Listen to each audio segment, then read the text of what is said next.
Hello friends, good evening all of you. कैसे हैं आप? Hope you are doing well. So today we are going to discuss about this news. Indian reservoirs can host 102 gigawatt floating solar. Floating solar की बात आपको यहाँ पर एक दिख रही है। एक तालाब है, तालाब के ऊपर सोलर प्लेट्स पड़ी हुई हैं और यहाँ पर ये तैर रही हैं और यहीं से हम एनर्जी जनरेट करेंगे। ये बात है इसमें।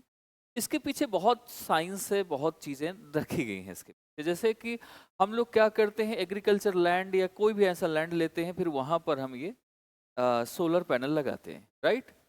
उस सोलर पैनल से एक तो पहली बात वो एग्रीकल्चर का वो पार्ट खत्म हो गया। पहली वो चीज़ है कि एग्रीकल्चर वाला एरिया पूरी तरीके से बेकार हो गया, क्योंकि ऊपर पैनल लगे हैं तो अंदर एग्रीकल्चर का कुछ सीन बन नहीं सकता। Number one.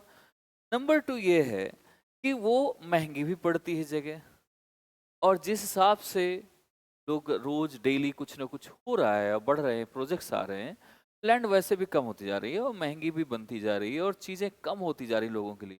लोग बढ़ रहे हैं, लैंड तो उतनी ही है, लैंड बढ़ेगी नहीं। तो इस चीज़ को सोचकर देखा गया कि भाई अगर हम फ्लोटिंग सोलर लेकर आए तो हमारी चीज़ बढ़ सकती है, अच्छी हो सकती है। इसका ऑलरेडी हमारे पास ऐसा नहीं, इसका एक्सपेरिमेंट हो चुका है, मध्य प्रदेश में हुआ है इसका एक्सपेरिमेंट। लेकिन अभी फिलहाल में, और इसकी जो लागत है कोई ऐसी बहुत बड़ी लागत भी नहीं है। इसका एस्टिमेट है, कॉस्ट आ रहा है, एस्टिमेटेड कॉस्ट, वो आपके वैसे लैंड पर सोलर पैनल लगाने से 25% ज़्यादा है। और इसका जो कॉस्ट का एक लिया गया बेंचमार्क वो यूएसए से, क्योंकि हमारे यहाँ इंडिया में ऐसी चीज़ नहीं की गई, तो हमने इसका खास करके एक वो लिया है कि हमने यूएसए से इसको कंपेयर कराया है, वहाँ का बेंचमार्क हमने किया। खैर इस बात को आप सोचेंगे, देखेंगे, यहाँ पर आपको दिख रहा होगा कि ये हमारा, ये यहाँ से एक पॉइंट देखें, ठीक है, ये आप देखो। तो ये हमारा कितना है, 102 गीगावाट की बात की जा रही फ्लोटिंग सोलर कैपेसिटी। ये हमारा पहला कंप्रिहेंसिव नेशनल असेसमेंट होगा टेक्नोलॉजी का जो हमने किया है। और ये कैसे, किस टेक्नोलॉजी के through? National institute of solar energy. ये एक ऐसा ऑटोनोमस इंस्टीट्यूट है, किसका? Ministry of new and renewable energy, इसका एक इंस्टीट्यूट है, ऑटोनोमस इंस्टीट्यूट है। इसने इस चीज़ पर असेसमेंट किया और असेसमेंट करने के बाद पता चला कि हमें ज़रूरी है। इसके बारे में अगर हम बात करें, थोड़ा सा बात को समझें हम, तो ये माना जाता है कि लैंड से, जैसे मैंने अभी डिस्कस किया कि लैंड से ये ज़्यादा फायदेमंद है। बस थोड़ा सा, हाँ, इसमें कॉस्ट, जगह, टाइम, सारी चीज़ें ज़्यादा लग सकती हैं, लेकिन फिलहाल ये इसमें फ़ायदे की चीज़ है कि हमारी लैंड की चीज़ें बच जाएंगी, ठीक है। इसमें माना गया कि 21 में ये बेंचमार्क सेट किया गया, कहाँ से? यूएसए में जो 21 benchmark from US national renewable energy laboratory से, वहाँ से रखा गया। और इसकी कॉस्ट जो मैंने बताया 25% एक्स्ट्रा है, जो आपके हम बाकी जगह पर लगाते हैं, ठीक है, जो ऐसे हम काम करते हैं। तो ये है, एंड इसके लिए एक mounted once owing float anchoring and the waterproofing. We are discussion कैसे इसने, we are in discussion with the finance ministry to prove. यहाँ पर जो ये संजय कुमार सारंगी हैं, जो सेक्रेटरी हैं एमएनआरई के, उन्होंने कहा कि हम इसकी कॉस्ट को बढ़ने की वजह से हम अपने फाइनेंस मिनिस्टर बात करेंगे, फाइनेंस मिनिस्टर से बात करेंगे, जिससे वो हमें उस हिसाब से अवेलेबल करा पाएँ, ठीक है। इसी के साथ एक एक्वायरिंग लैंड, जो एक्वायर करते हैं लैंड, उसके बारे में मैं थोड़ा सा यहाँ पर डिस्कस करेंगे। देखो ध्यान से समझना इस बात को। जो ग्राउंड माउंटेड सोलर सिस्टम होता है, which dominated India's about 100 gigawatt in installed solar capacity need 3 to 4 times more area per megawatt than the panel themselves। बात को यहाँ समझना थोड़ा सा। Occupy land acquisition which is costly, दो है, एक तो कॉस्टली है, महंगी बहुत है, प्रोसेस धीरे है इसका, और इसके बाद यहाँ पे कन्फ्लिक्ट्स बहुत आते हैं, कई बार हैबिटेशन को लेकर, कई बार एग्रीकल्चर को लेकर। लोग रह रहे हैं, जाहिर सी बात है, गांव के लोग हैं तो उन्हें एग्रीकल्चर करना जरूरी है। जैसे अभी नर्मदा वाला केस देख लो, Ken Betwa, not Narmada, Ken Betwa case. Ken Betwa case में यही तो हुआ। अभी केन बेतवा जो लिंकिंग प्रोजेक्ट है, कितने सालों से चल रहा है। अभी उसमें क्या हुआ कि वहां के जो लोगों की लैंड एक्विजिशन की गई, उनको उनके बदले बोला गया कि आपको इसका कंपनसेशन मिलेगा। कंपनसेशन मिलने पर उनको आज तक कंपनसेशन सही से मिला ही नहीं, वो बेघर भी हो गए, वहाँ के आदिवासी लोग भी बेघर हो गए। अब वो जाते हैं पटवारी के पास, लेखपाल के पास, वो उन्हें देता नहीं है उतना पैसा। कभी 25,000 आता है, कभी किसी को 45,000 आया है, किसी को 80,000 आया। लाख तो बहुत कम लोगों के पास आया। अब बात हुई थी कि आपको घर दिया जाएगा और लैंड के बदले आपको लैंड खरीद के दी जाएगी, या इतना पैसा दिया जाएगा आप लैंड खरीद सके। तो लगभग 8 से 10 लाख 15 लाख उनके हिसाब से बन रहा था, लेकिन उन्हें मिल कितना रहा है? सिर्फ थोड़ा थोड़ा। और ये कोई बता नहीं रहा। प्रॉब्लम ये है कि उस न्यूज़ को कोई उठाना ही नहीं चाहता। हमारे देश में प्रॉब्लम है। तो उसी चीज़ का तो प्रोसेस भी सो है। कन्फ्लिक्ट्स बहुत सारे आते हैं हैबिटेशन को लेकर, बाकी चीज़ें। Choke points India pressure 500 gigawatt non fossil capacity by 2030। हमने प्लान किया है कि भाई अब फॉसिल्स यानी जैसे आपका कोयला इन सभी से ना करके हम इसमें क्या करेंगे, एक एक सोलर एनर्जी के थ्रू जो लैंड में है वो ऑलरेडी, जो अब फ्लोटिंग के साथ हम इसमें इतने गीगावाट तक 2030 तक हम इसे कर लें। और floating solar is land neutral, the report underline. इन्होंने इस चीज का बोला।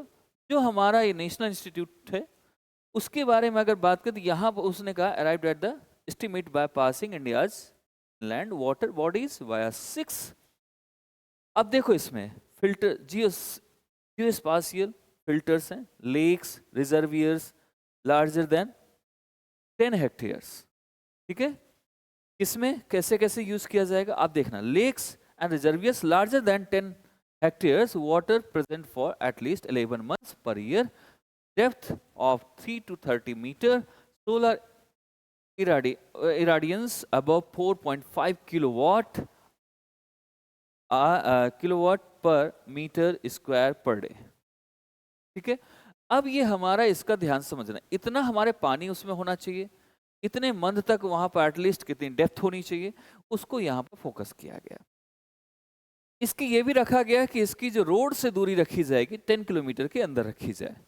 सब स्टेशन इसके बनाए जाए, थोड़ी दूरी पे रखा जाए जिससे कि कम्युनिकेशन चीज़ें ठीक हो, प्रॉब्लम ना आने पाए। ठीक है, ऐसे ही यहाँ पर बात की गई उड़ीसा के हीराकुंडा रिजर्वियर्स पर। द फिल्टर्स यहाँ पर आप देखेंगे whittled 499 square kilometer of water down to 99.5 square kilometer and of usable surface. ये applied nation wide, they yielded 1946 square kilometer of feasible areas with self imposed cap. इसकी बात की गई। इसके साथ साथ आप यहाँ पर देखें सभी जगह 20% of any reservoir surface translating. ये डेटा आपको रखना है। डेटा का मैं ये नहीं कहूँगा डेटा आप रट्टा मारो लिखो, कुछ कोशिश करो, अगर लिख लेते हो तो बहुत अच्छा है।